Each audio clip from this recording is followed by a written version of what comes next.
The third day is over. You have 7 more left to work.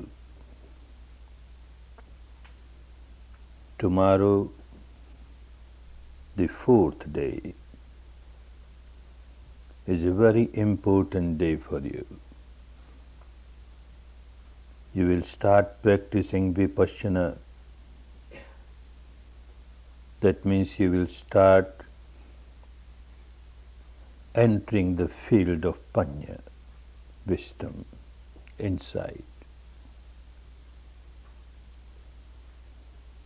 Whatever you practiced for these 3 days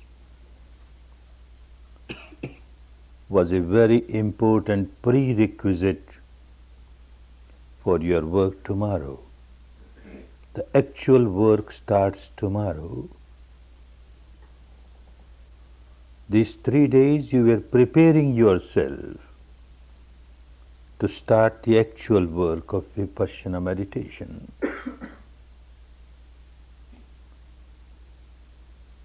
Without strong Sila, it is not possible to practice Vipassana, not possible to get the results, proper results of Vipassana. Without good Samadhi, it is not possible to practice Vipassana. Therefore, these 3 days, you are observing your 5 precepts, the Sila that you had taken on the first day.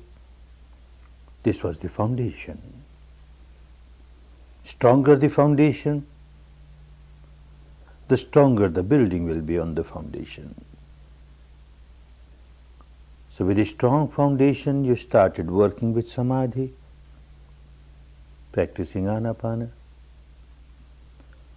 Sila is necessary to have right type of Samadhi. Even 25 centuries back in India, and so also to some extent even today, there were teachers, there are teachers who give no importance to Sila. They say, not necessary, you do whatever you like, whatever you feel pleasant to you. Carry on. But still you can meditate and get all the pleasant experiences of meditation. The aim is to get some pleasant experience of meditation. But Vipassana is not for that.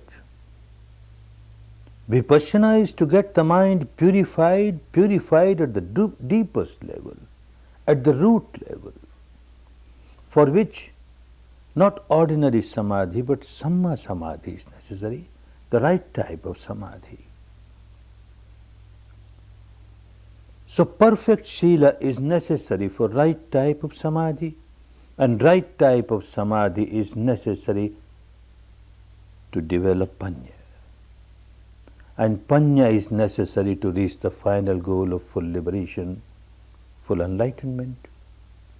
Sila for Samadhi, Samadhi for Panya, Panya for Vimutti, that is liberation. This is just when you start the work, but as you proceed, you find all 3 of them, Sila, Samadhi, Panya, they start helping each other. It's like a tripod with 3 legs. Even if one is weak, it can't stand. All 3 must be strong. Sila will help, Samadhi will help Panya. Samadhi will help, Sila will help Panya. Panya will help, Sila will help Samadhi. All 3 are interlinked and they start helping each other. If one is perfect in Sila, good. It gives its own benefits, good results. But merely having perfection in Sila alone cannot take one to the final goal of full liberation. One is perfect in Sila and has very deep experience of Samadhi, yet this also cannot take to the goal of full liberation. Panya is necessary. This person who became fully enlightened, Siddhartha Gautama. His life was full of Sila even from the young age, childhood age. And then he practiced Samadhi, living the householder's life. He went to different teachers. The highest Samadhi of those days, 8 absorption Samadhis. He practiced all that. And yet he found that he is not fully liberated. Because he noticed at the depth of the mind, there are sleeping defilements, which are like sleeping volcanoes. So long as these volcanoes are there, they can erupt any time, will overpower you, and again you will be full of misery. Roots have to be taken out. Roots of impurities at the depth of the mind has to be taken out, and for that he continued his search and rediscovered this technique of Vipassana. This is Panya. Only by practicing Vipassana he could develop his Panya and become an enlightened person. Otherwise it would have been impossible.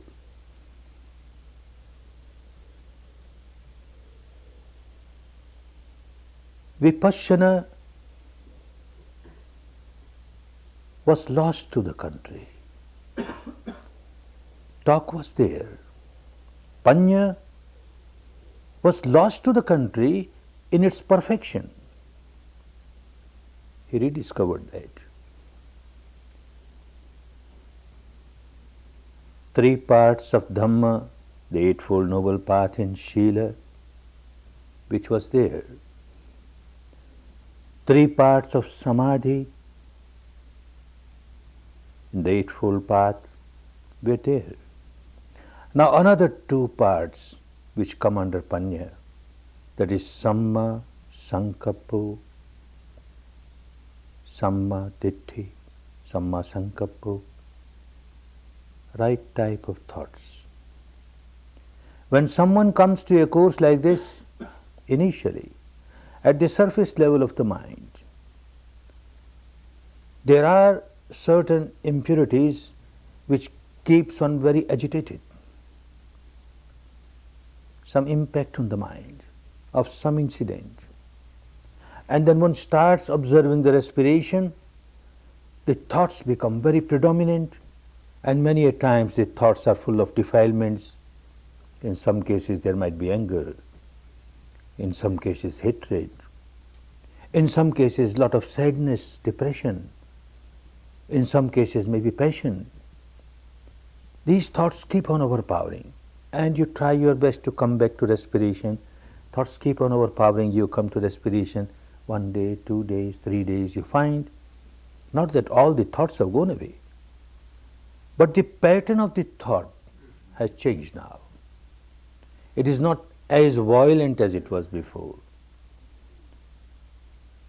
Thoughts are still there, but now thoughts are mostly pertaining to Dhamma,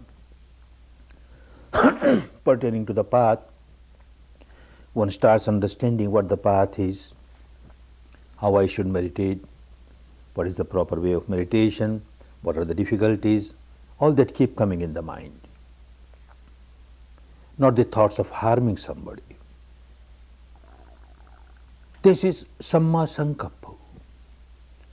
Still it is not the right type of Panya which made him fully enlightened. Good thoughts were there in the teaching of all the teachers of India before him, contemporary to him, and after him. Have good thoughts. They are necessary. Then you can see things properly. And that is Samma Ditti, a right understanding, a right view. You can see things properly as they are. Like the sun is covered with very dark clouds, black thick clouds, and you don't see the light, it's all darkness. Some layers of these clouds go away. Clouds are still there, but they are not so thick, not so dark, they are thin.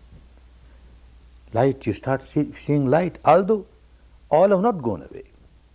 That is necessary. This type of samma sankappa thoughts are still there. You have not reached the stage where the mind has become free from thinking, free from thought. It is there. But it is not that disturbance which won't allow you to take the next step. And the next step is samma ditthi, the right understanding, understanding of the reality as it is. And this is the real panya. Well, there are 3 stages of panya, wisdom. Progressively, one moves towards the panya which will liberate. 3 types of panya in the language of those days. It was called Suttamaya panya, the next Chintamaya panya, and the third Bhavanamaya panya. Suttamaya panya.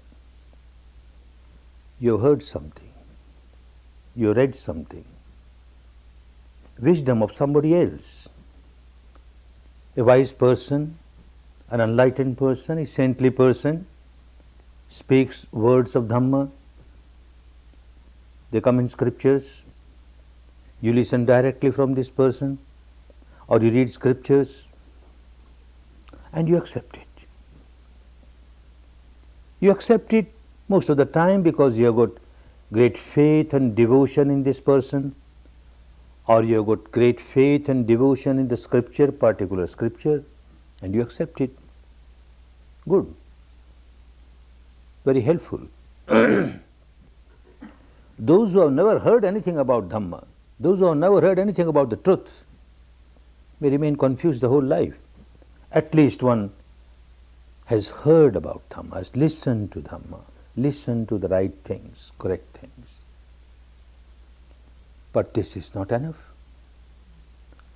Just by developing Suttamaya panya, the wisdom that one heard from somebody or read somewhere, cannot liberate you. It is very good in the sense that it will give you inspiration, it will give you guidance to take the next step. And the next step is Chintamaya panya, which means understanding the truth, developing the wisdom at the intellectual level. Human being is a rational being. He is not supposed to accept things blindly. He must use his intellect, have reasoning. Whatever I have heard, whatever I have read, is it logical?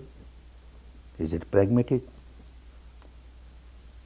Shall I accept it? At the intellectual level, one tries to understand it and one finds at the intellectual level, yes, it is quite logical, quite scientific, quite acceptable, and one accepts it. The second step of panya, very important step. Very helpful in the sense, again, you get inspiration and you get a direction to move towards the third step, which is Bhavanamaya panya. Bhava is to happen, to live. Your own wisdom, now you experience, direct experience, you have lived that wisdom, and this alone will liberate you. The first 2 will be helpful to you, but they cannot liberate. The first 2 were there in India at that time. The discovery of Buddha was this third, experience it. There were all the talks there. There were teachers who will say, keep yourself away from craving, keep yourself away from aversion, all these sense objects, illusionary, delusionary, and you keep on getting attached to them. You generate misery for yourself. Come out of this attachment, become detached, and you come out of misery. All those teachings were there. But how to come out? Unless one has developed Bhavanamaya panya, the wisdom, with direct experience, this starts helping one to come out of the misery. First and the second can be very helpful, can be very harmful also. Many a times they become very harmful. Like Sutmaya Panya. Someone is born in a particular family, brought up in a particular society, having faith in a particular tradition, particular scripture, belief. From the young age one gets the mind conditioned with all those acceptances, all those philosophies, beliefs, dogmas. And one starts feeling that this is perfectly all right. All other traditions are useless. They are not correct. My tradition, this is the best, and I accept it. One does not take the next step at all. One feels perfectly satisfied. I have accepted the truth that our scripture says, the truth that our saints have said, the truth that the founder of our religion has said. It is wonderful. That becomes a great barrier, a bondage. Such person will never use the intellect, will never try to reason what is being taught. Far away. To develop one's own ability to experience it is far away. Becomes a big bondage. If someone who is convinced with the Sutamaya Panya and yet being a human being, a human species, wants to reason out things and he starts reasoning. Is it true? Is it correct? Is it acceptable? Is it pragmatic? Then the elders get worried. The elders of the family, the elders of the society, the elders of this particular community, they don't like it. They say, oh, you don't have belief. You don't have faith in our scriptures. You don't have faith in the founder of our religion. If you doubt, then you know what the result will be. After death, you will go to hell. And then a description of hell is given. So terrible. And he says, no, Baba, no. I don't like to go to that hell. I accept reasonable or unreasonable, pragmatic or non-pragmatic, anything, I accept. I don't want to go to hell. So poor fellow, he accepts it out of fear. Same very elders, they got another way.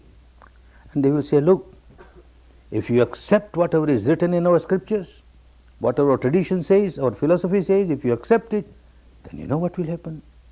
After death, you will get heaven. And then a wonderful description of heaven. So wonderful, so wonderful. You will enjoy all these sensual pleasures there, celestial pleasures, so wonderful, which you can't get in this world. The mouth starts watering. Wonderful. If I get that, I accept everything. I don't mind accepting. By accepting, if I get that heaven, I am the first person to accept. You accept it. So you accept it either out of blind faith, or you accept out of fear, or you accept out of greed. You are just accepting. You are not using your grey matter to understand what it is. And somebody has taken the next step. That also can become a big bondage. Many a times it so happens. You start reasoning, you find very logical. And especially the belief of your own tradition. Like a good lawyer, you will find so many ways of convincing yourself, this is correct. Our tradition says so, it is correct. You keep on arguing yourself and get yourself convinced, yes, this is correct. And that is the end of it. Now I know everything. My intellect says this is correct. And you inflate ego. I know everything now. I am such a wise person. I can write books upon books on this philosophy, on this belief. I can give lectures. I can have debates, arguments, discussion to prove that every other belief is wrong. This belief is correct. And this madness will not allow him to take the next step. So these two can become big hindrance. If one starts taking the step in the Bhavanamaya Panya, then you start experiencing the reality yourself. So long as you are not experienced, the reality is no reality for you. It is always distorted. Each individual has to experience the truth oneself to reach the final goal. This person, Siddhartha Gautama, he realized the truth within himself, developed his Bhavanamaya Panya, and became an enlightened person, became a liberated person. This Panya that is developed within himself could liberate only one person, not two. And that one person was Gautama, Siddhartha Gautama, none else. None else can liberate it because of his wisdom. Others can get guidance, others can get inspiration, that's all right. But each individual has to develop one's own wisdom to reach the final goal of full liberation. One's own wisdom, Bhavanamaya Panya, the wisdom that you lived, you experienced. This alone can break the bondages of ignorance, of craving, of aversion, of negativity. This alone can eradicate all the miseries. This gives fruit, not the first, not the second. An example, someone very hungry has gone to a restaurant, got his seat, menu is placed before him, he goes through that menu. Ah, wonderful. The food prepared today is very delicious. His mouth starts watering. Wonderful. One incident. Now he orders for the food. It will take some time before it's served. And he looks around, people who had come earlier, they are already served food and they are taking their food and they are enjoying it. Certainly, the food is very delicious today. Look, everybody is enjoying. Again the mouth starts watering. Second incident. Third incident, the food is served to this person and he starts enjoying it. The first was Sutmaya Panya, that menu card only he had read. He had not tasted it. The second Chintamaya Panya, his intellect sees, because he has seen people when they enjoy something, their facial expressions are of this type, and look, these people are enjoying because their facial expressions say that they are enjoying it. Certainly, it must be very delicious. He has not tasted himself. Only the third time when it was given to him, he started eating it, tasting it, then yes, he started really enjoying it. This is Bhavanamaya Panya. The first and the second cannot make you taste the reality. Another example, someone is sick, goes to a doctor, doctor examines and then writes medicine, a prescription on a paper. Very happy, comes back home, has great faith in the doctor, nothing wrong, one must have faith in one's doctor, physician. But how when this faith becomes blind faith, devotion becomes blind devotion?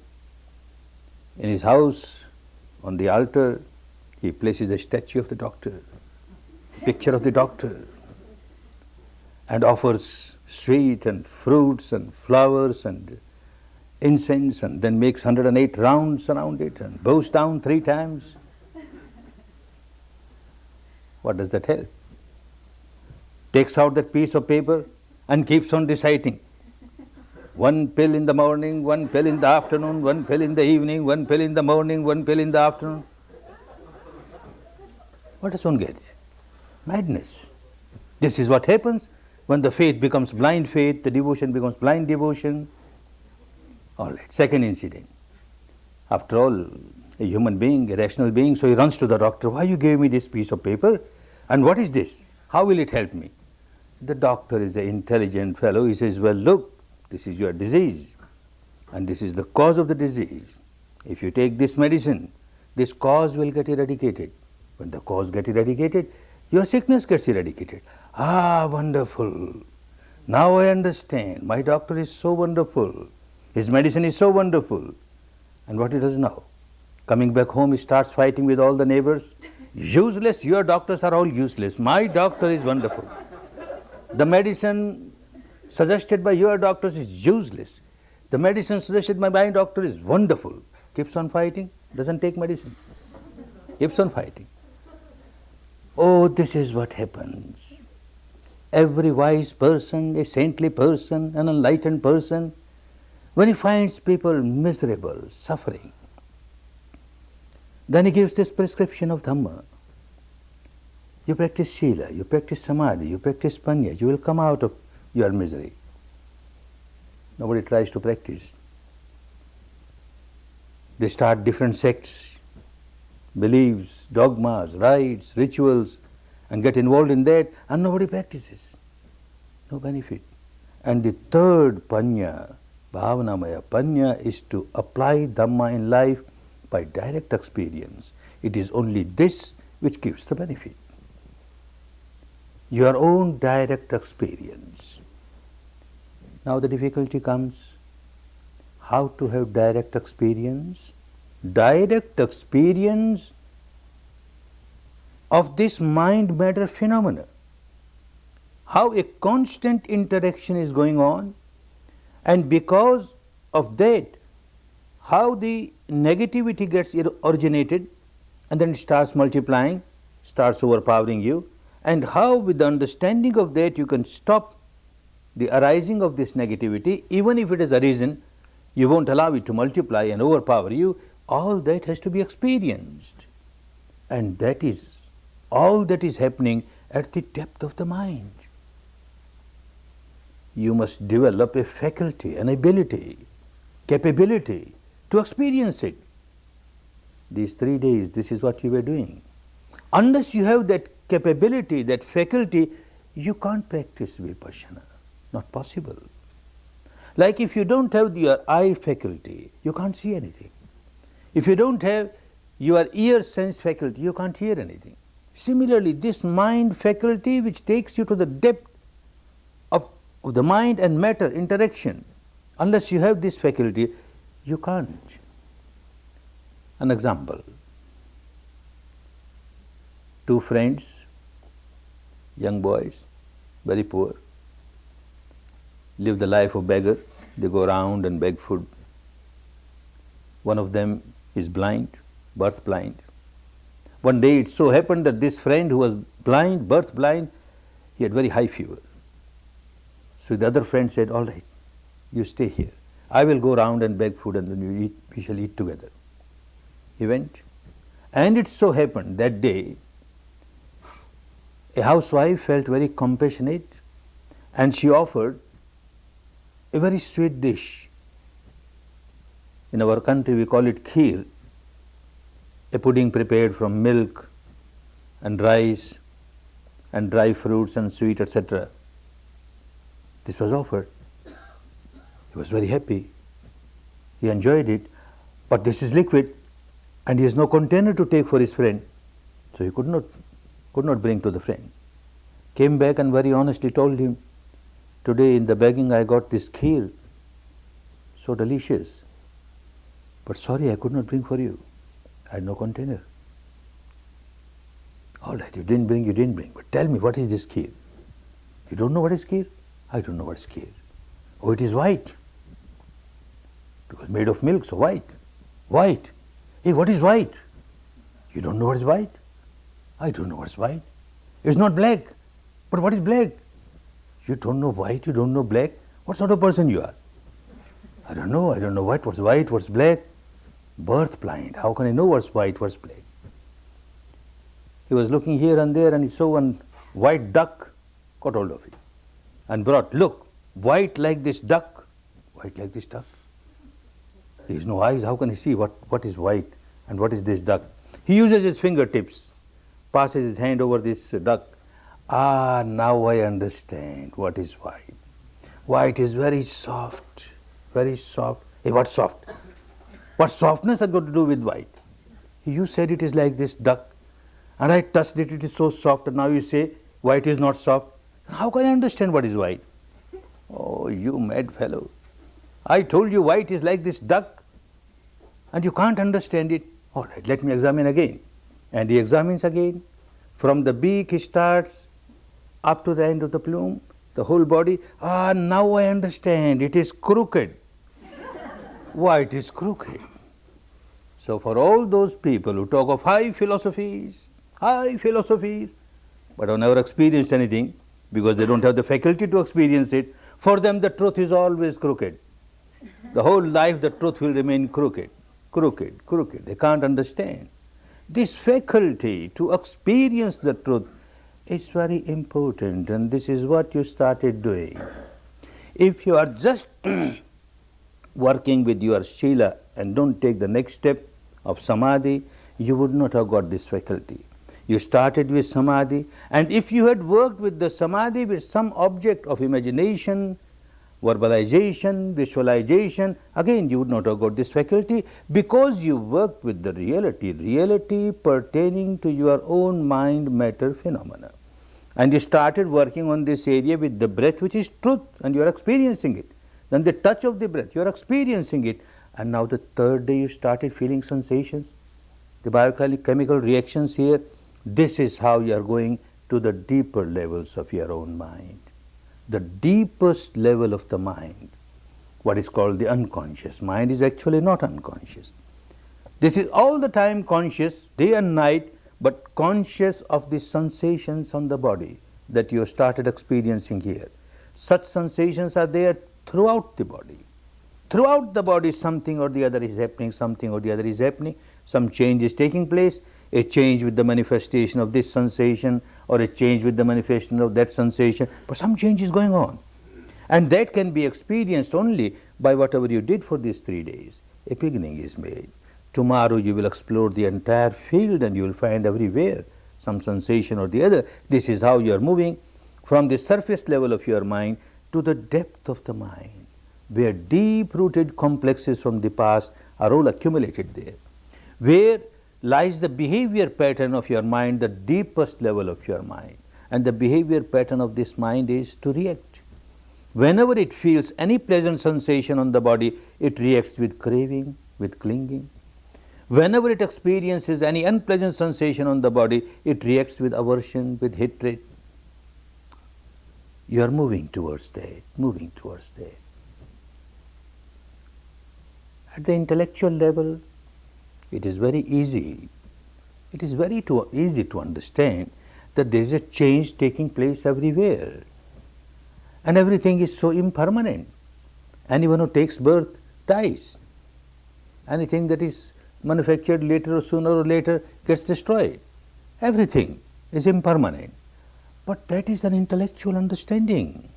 Experience of it can be only within the framework of your body. The law of nature is law of nature everywhere, inside, outside. But the law of nature that you see outside can be acceptable, can be understood at the intellectual level. But the reality, the law that you experience within the framework of the body can be experienced. And this experience is called bhavanamaya panya. You are living there. You have direct experience. Otherwise, it does not help. At the intellectual level, there were teachers before Buddha, at the time of Buddha, after Buddha, who kept on giving the same teaching, but it didn't work to the depth as it worked for people who started developing their own bhavanamaya panya. Like something very traumatic happens in the life. A very near or dear one has passed away. And you take his dead body to the funeral pyre and burn it, or to the graveyard and put it in the grave.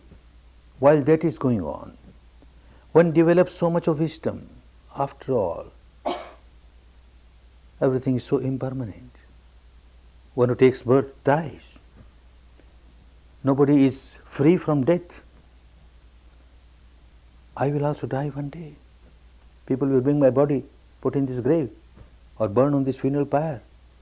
Then what is the use of all this craving, clinging? fighting with people, accumulating this or that.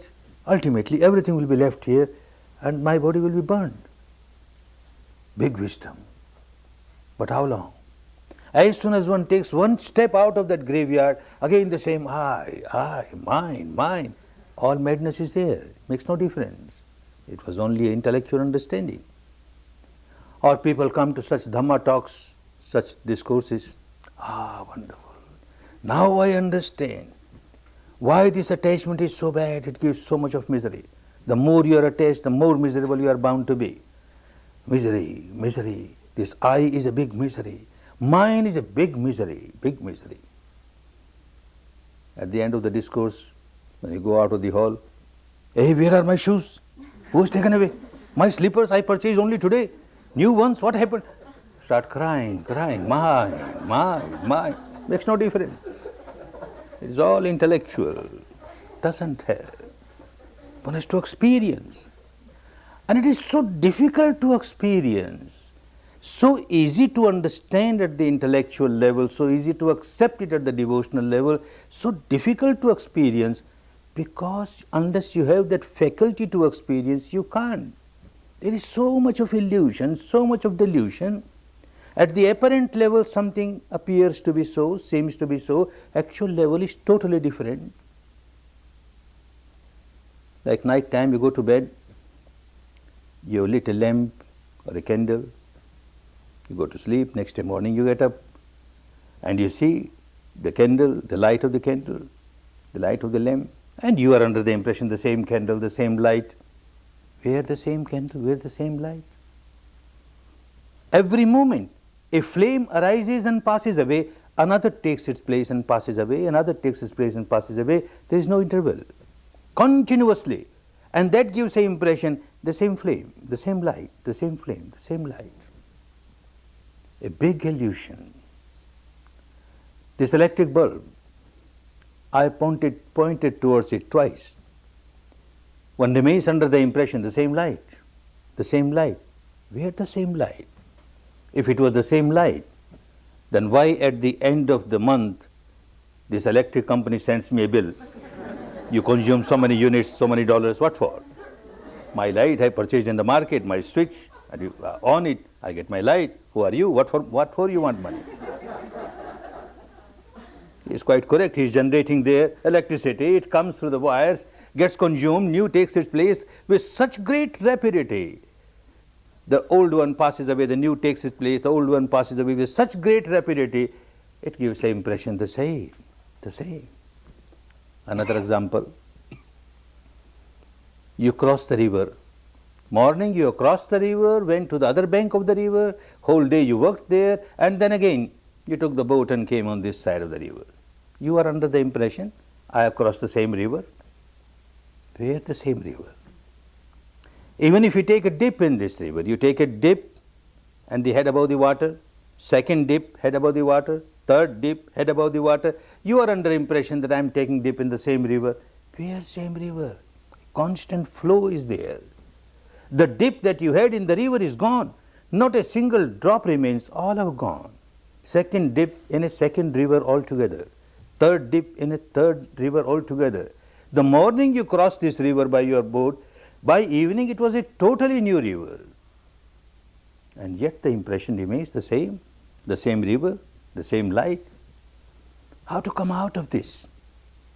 Certain things which are within the capacity of your sense organs, like you have got eyes and you can see things, there is a limitation for that. The flame of the lamp arising, passing, if you see very carefully, you can notice, yes, arising, passing. But the light of electricity, it arises and passes with such a great rapidity beyond your eye's capacity. The flow of the river, yes, it is flowing. The second dip is a new river. Third dip is a new river. If you give attention, you can understand. But how to understand? This fellow who took the first dip is gone. Second dip is taken by altogether a new person. Third dip is taken by altogether a new person. How to understand that? You don't have that faculty to experience it. If one has not practiced Vipassana, then this Goenka, who started talking about half an hour ago will remain under the impression, the same Goenka. I am the same Goenka. The same Goenka was yesterday. The same Goenka was 1 year ago, or 10 years ago, 50 years ago, 60 years ago, 67 years ago, same Goenka. Where same Goenka? Every moment this Goenka is dying, another Goenka is taking birth. Every moment this Goenka is dying, another Goenka taking birth. The entire physical structure made of these subatomic particles arising, passing with such great rapidity, such great rapidity. This speed creates illusion, delusion, confusion. One cannot understand the reality. Even if one accepts the reality at the intellectual level, because the scientists have said so, the entire material world, there is no solidity, it's only wavelets, wavelets, wavelets. The modern scientist says so. Well, an enlightened person like a Buddha has said so. There is no solidity anywhere, just wavelets, entire universe, mind and matter, nothing but wavelets, vibration, vibration. Because you have got faith in them and you accept, that doesn't help. You have to experience yourself. And this is what was done by him to reach the final goal of full liberation. And that is what everyone has to do to understand the real change taking place. Every moment changing, changing, changing. With great rapidity, changing. A child is born. You see the child, beautiful, tender. You see the child after 10 years, a big change has come. And you see with the interval of 20 years, big change, 30, 40, 60, 80 years, unbelievable. The same child, how he became like this. And how he became like this. Not that at the end of every 10 years, he went to bed and some God Almighty passed a magic wand over his body and he got a changed person. Nothing doing. Every moment change is taking place, every moment changing, changing, changing, decaying, decaying, growing, decaying, growing, decaying. This is the law of nature. This law of nature, if one accepts at the intellectual level or at the devotional level, does not help at all. It is just an intellectual pleasure, intellectual entertainment, or a devotional pleasure, a devotional entertainment. It won't help. But at the actual level, when one starts experiencing it, it makes such a big difference, such a big difference. And this is what he did. What you started doing is just a very tiny step, is a long path. One has to investigate so much deep inside to understand what this material structure is, what this mind is, and what interaction is going on at a very deep level. And this made him fully enlightened. Dividing, dissecting, disintegrating, dissolving, dissolving, he reached the stage where he came to the ultimate truth pertaining to the matter, the ultimate truth pertaining to the mind, the ultimate truth pertaining to the mental contents, the mental concomitants which arise with the mind. And then it transcended that and experienced something which is beyond mind and matter. For the matter, dividing, dissecting, he came to the tiniest subatomic particle of which the entire body is made, the tiniest, to which he gave a name, Kalapa. Kalapa means a unit, a material unit, tiniest material unit which cannot be further separated. He called it Atta Kalapa. Atta means 8. 8 things joined together make this unit, and these 8 things cannot be separated. They are always together. The 4 basic elements like earth, water, fire, air, and each one has its own characteristic, joined together 8. These characteristics are more important, and that can be experienced. When one reaches to that stage, then it becomes easy to understand the mind also at the ultimate level. This is the reality of the mind at the ultimate level. This is the reality of every mental content at the ultimate level. And this made him understand what is this mind-matter phenomena. With such a great rapidity, all wavelets, wavelets, wavelets, but with such a great rapidity, things arise, pass, arise, pass, arise, pass. He says, by the time I snap my fingers, or by the time I blink, this tiny little subatomic particle arises, passes trillions of times, trillions of times.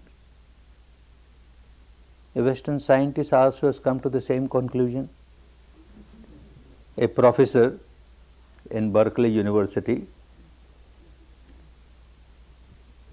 he was studying, trying to understand how this atom is working.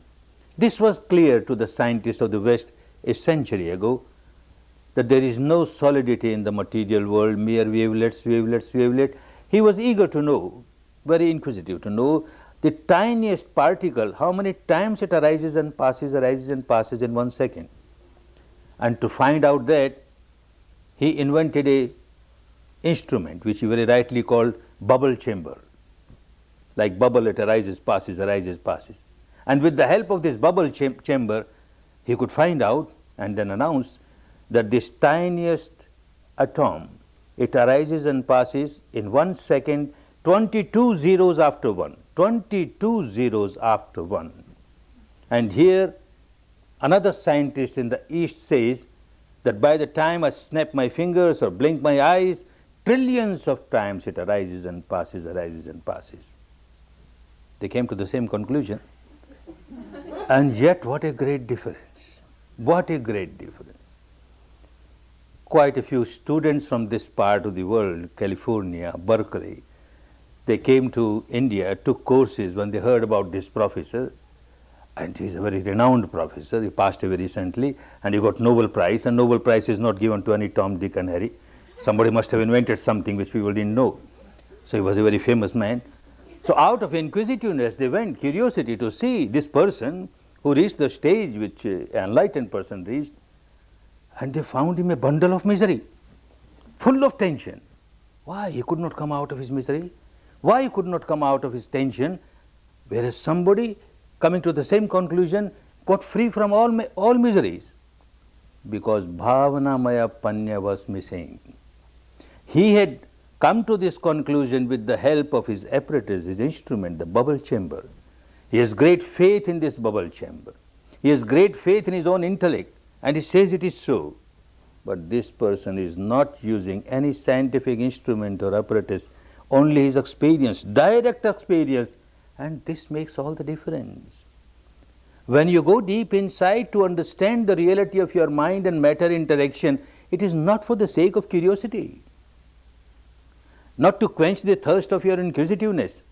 It is, the purpose of it is to come out of the ignorance and see how out of ignorance you keep on generating impurity after impurity, defilement after defilement, negativity after negativity, and you become a bundle of misery. To change that habit pattern, one has to go deep inside, and experience the truth. The first truth which one starts experiencing is the truth of change. Every moment a change is taking place. The entire mind-matter phenomena, constantly changing. And that is understood at the experiential level. Everything is changing. There is nothing throughout the physical structure or the mental structure, as you keep on dividing, dissecting, disintegrating, dissolving, nothing which you can say this is the hard core and now this remains permanent. You keep on exploring. If there is any hard core, let me see, let me experience it, and this is what the Bhavanamaya Panya will do.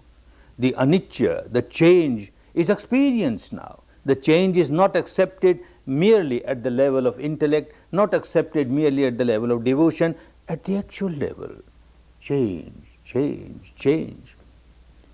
Initially, you come across very solidified, intense, apparent reality.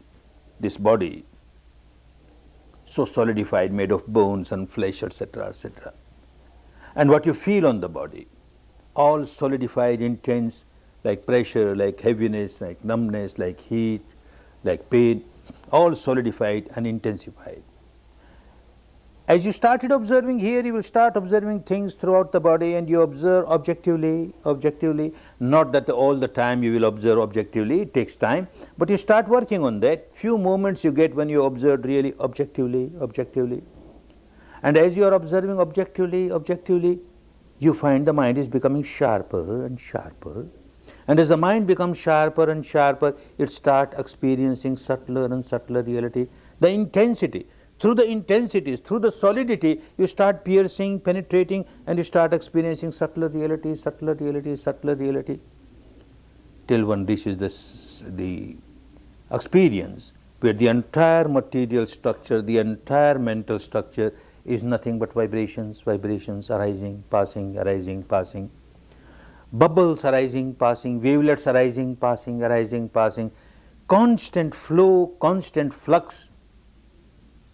Then you are experiencing the truth of impermanence. It is not merely an intellectual game. It is not merely an emotional or devotional game. It's the actual experience of the truth, that what you experience within the framework of the body is a constant flux, a constant flow, every moment changing, changing, changing, changing. Then the madness goes away. Madness of what? Madness of attachment towards this physical structure. Madness of attachments towards this mental structure, the combination of the two. Something which is so ephemeral. What purpose will be served by developing craving towards it, developing aversion towards it? And one learns how to observe. Observe equanimously, equanimously, equanimously. Old habit pattern was to react. This very mind-matter phenomena generating this sensation or that sensation, pleasant or unpleasant, and a reaction is there, craving or aversion, you lose the balance of the mind, you become very agitated. And now this first part of wisdom, anicca, will become clearer and clearer at the experiential level. As one develops this part of the wisdom, anicca, anicca, anicca, everything changing, changing, changing, another part of wisdom will raise its head. Dukkha, oh misery.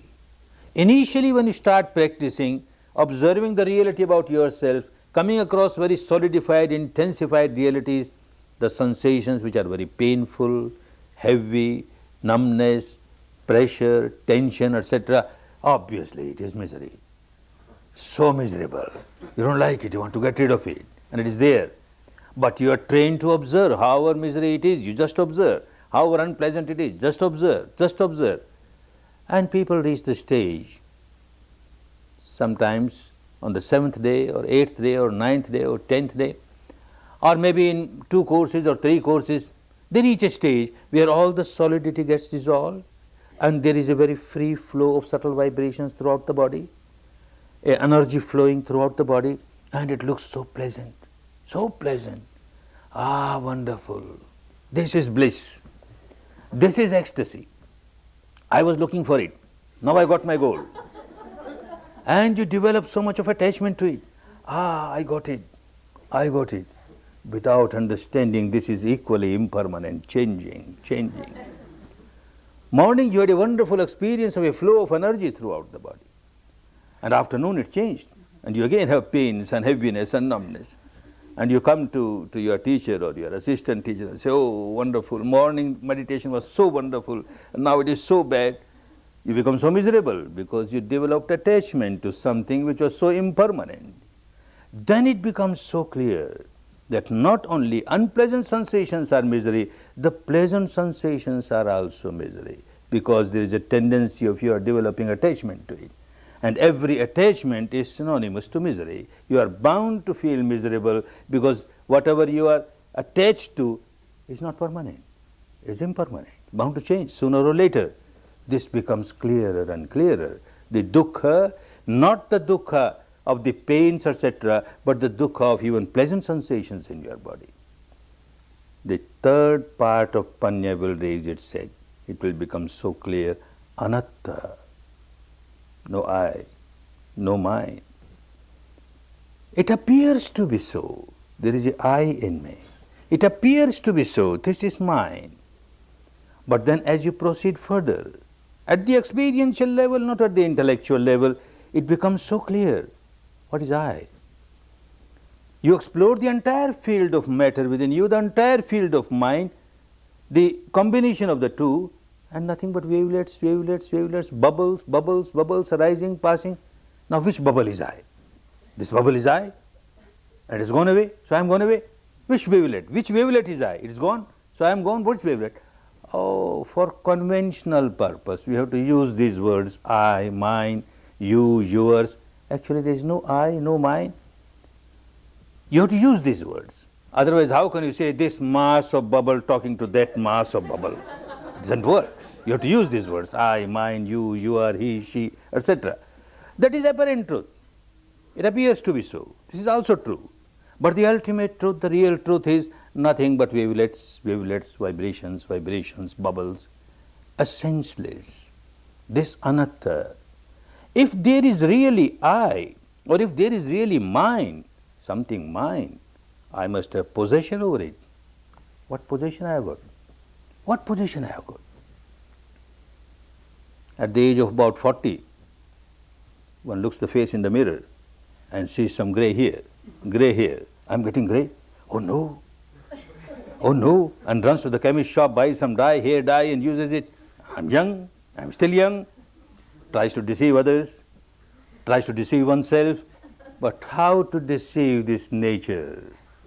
The law, the Dhamma. One is graying. One is decaying, decaying, decaying, dying, dying, dying. Every moment you are dying, you are dying, you are dying. If you control, if you are master of your own physical structure, you say, no, you can't decay. You must remain as I want you to remain. Nothing doing. You are helpless. It is decaying, decaying, decaying. Without understanding this phenomenon, constantly changing phenomenon, one feels so happy. I am 20 years old, birthday party, big celebration, happy birthday to you, happy birthday to you. Poor chap doesn't understand, he's 20 years nearer his graveyard. What happy? This does not mean that whenever your birthday comes you start crying, I am nearer 1 year to my... Oh no, Dhamma does not teach you to cry. You understand the reality. This is the fact. So many time is gone now. Whatever is left, I don't know how much is left. Whatever is left, what best use I can make? What best use I can make? Well, this is wisdom. When anatta becomes clear, when anicca has become clear, changing, changing, changing, dukkha has become clear, anatta has become clear, then you are developing, you are getting established in wisdom. Step by step you are moving towards your final goal. Then in day-to-day life you find your wisdom is manifesting itself in your dealing with people, dealing with situation. You will understand this is the apparent truth, and you have to deal with the world at the level of apparent truth. You can't say this wall is just mass of vibrations and wavelets. My leg is also just wavelet. I kick it and my leg will go just out of it. Doesn't happen. It will break your leg. So at the apparent level, it is true, it's solid wall, and this is also solid. But at the ultimate level, mere vibration, vibration, this also mere vibration, vibration, so that you don't develop attachment towards it. And when that starts happening, you learn how to observe things not just in a solidified reality, apparent reality. Apparent reality is so, solidified reality. You will feel like dividing it, dissecting it, disintegrating it, and see the ultimate truth. When one does not have proper wisdom, and a man looks at the solidified body of a woman, ah, so beautiful, so beautiful. Or a woman looks at the solidified body of a man, oh, so beautiful, so beautiful. When you develop in Dhamma, you will try to understand what beautiful. Let me see. Let me divide, dissect, disintegrate, and see what's beautiful. You start from the top of the head. These hairs, ah, beautiful. Blonde hair, or brunette hair, or silken hair, or dark hair, or this hair, or that hair. One hair has come out. What beauty! You feel like throwing it away. Poor girl, as she was preparing breakfast, a part of this grass fell in the breakfast. And he offered to the hubby. And the hubby found out, hair, oh, dirty hair, you spoiled my breakfast. What dirty hair? Whole evening, whole night you are praising beautiful hair, beautiful hair. Now it has come with your food. Eat it. Why shout? It was beautiful only when it was integrated. When it remained integrated, it was beautiful. The moment got disintegrated, you know, no beauty in it. What else beautiful? Move further. You come to the teeth. Ah, wonderful, so beautiful. Rows of pearls, pearls. One tooth has come out, broken. A pearl has come out, a valuable pearl. Keep it in the safe, in the treasury. Throw it away, a piece of bone. It's a piece of bone the moment it gets disintegrated. When it is integrated, it is a pearl, valuable pearl, a row of pearl. And what else as you move further? Oh, these nails, so beautiful nails. And so well nail polished. To suit the color of the skin or to suit the color of the gown or the sari, so beautiful, so beautiful. And the same story, poor girl, she was clipping her nails and some part of these nails fell in the food. And the husband, so nails, dirty nails. What dirty nails? Beautiful nails, beautiful nail polished, and your food is so beautiful, joined together, doubly beautiful. Eat it. What beautiful? What is beautiful? A student comes to me and says, in the West, you know what we say is beautiful. Tell me what is beautiful. Please don't talk about these things. In the West, we say beauty is 1/16th of an inch deep. This skin looks so glossy, so smooth. This is beauty. Is it? Take a razor, peel little bit of it, and see what beautiful. You feel like throwing it away, you can't keep it. What beautiful? Is there anything beautiful inside? If there was anything beautiful, it should come out through this hole or that hole. From which hole, what beauty comes out? What beauty comes out? The nature is really very kind to us. Otherwise, if whatever is inside, it was outside, and whatever is outside, it was inside, what would have been our condition? Fighting with the crows, the eagles, the vultures, the dogs, life would have been horrible. What is beautiful? This does not mean that Dhamma will teach you that you start hating people. Oh, you not beautiful, you are ugly, you are mass of bubble. I am also mass of bubble. Dhamma will not teach hatred. As you go deeper and deeper in understanding, develop your panya, mind becomes purer and purer, and pure mind is full of love, infinite love, full of compassion, infinite compassion, full of joy, sympathetic joy, infinite sympathetic joy, and infinite equanimity, balance. You can't hate anybody. Mere love, goodwill, compassion, love, goodwill. The path takes us to that stage where we come out of our misery, we come out of our defilements and live a real liberated life, enlightened life, a good life, good for us and good for others, for which each individual has to work. Good that you have come here to work, you made a proper preparation these 3 days, and tomorrow you will be entering the field of Panya, starting Vipassana. But understand, when you start Vipassana, don't expect that as soon as you start observing the reality, you will see trillions of subatomic particles arising and passing. And oh no, no, no. Initially you will have all these pains and pressures and heaviness, and slowly they will get disintegrated. You will feel a flow of energy, but don't expect anything. Let it happen as it happens, from moment to moment, from moment to moment. Just accept the reality from moment to moment, from moment to moment, and leave it to nature, leave it to Dhamma. You just accept whatever crops up at this moment within the framework of your body, free from all imaginations, free from all verbalization, free from all visualizations, the reality as it is pertaining to your mind matter phenomena. And certainly this technique will help you and take you to the final goal. Make best use of the time, the wonderful time. You are given 10 days of your life. You must get best result of these 10 days, and you will get best results. Work diligently, work ardently, work patiently and persistently, and come out of all your bondages, all your miseries, to enjoy real peace, real harmony, real happiness, real happiness. Bhavatu sarva mangal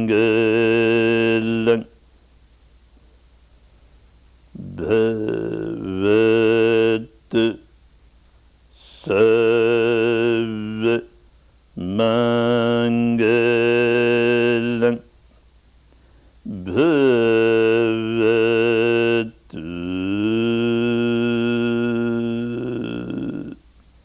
Sarva Mangalam.